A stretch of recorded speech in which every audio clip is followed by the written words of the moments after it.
So let's talk about the politics of urban planning. Yesterday I read this book and so much I learned.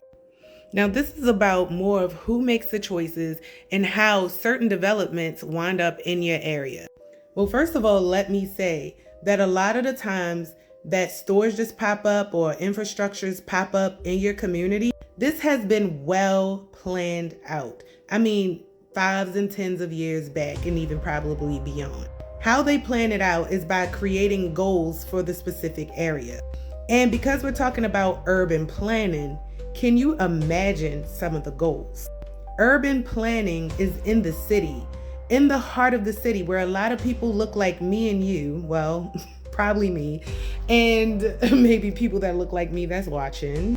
But it's upbeat, it's busy, it's crowded, it has everything you need right there in the heart. We also can't ignore the low-income houses, the project spaces, and the ran-down spaces that have boarding houses that also dwell in the urban cities. Well, yeah, they sit around and they create goals before they even think about the business that they're gonna be put there. That is scary to me. Think about it. Then it's supposed to be a democracy between the civilians that live in the area and the business owners. But a lot of the time, popularity, billionaire tycoons, investors, they trump people who have been indigenous to the areas. Just like when Chrysler came into, I believe it was Michigan, no one wanted them there. There were over 144 business owners and around 3,000 of residents. I think it was way more than that. I'm just trying to go off the top of my head, y'all. But because Chrysler was very popular and they had billionaire tycoon investors, they were able to move all of those people out of that area in order to put that car dealership there. It didn't matter if the people moved, but they knew what certain people liked. And Chrysler was also followed by Cadillac, so go figure.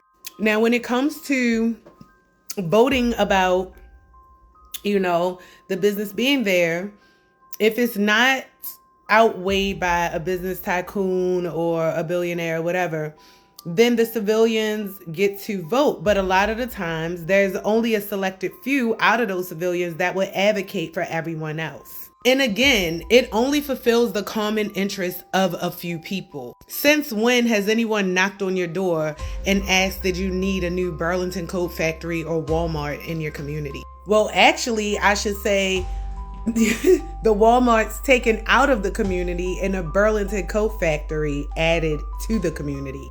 If you look at the history of both of those stores, you can kind of guess and predict what their goal is. It's not rocket science.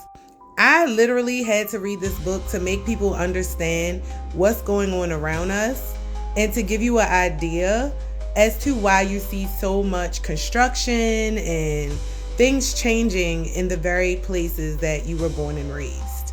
So before the infrastructure is there, the people have a voice. They could come together and deny all of this stuff. But once the infrastructures are up or they begin building, it is a hard thing to get them to go back. And 9 times out of 10, they won't.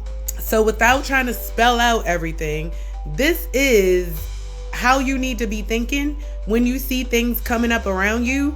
If you don't agree with it, then you better say something now, because before long, you have to look at the common interests of the common goals of who and put 2 and 2 together and stop being simple.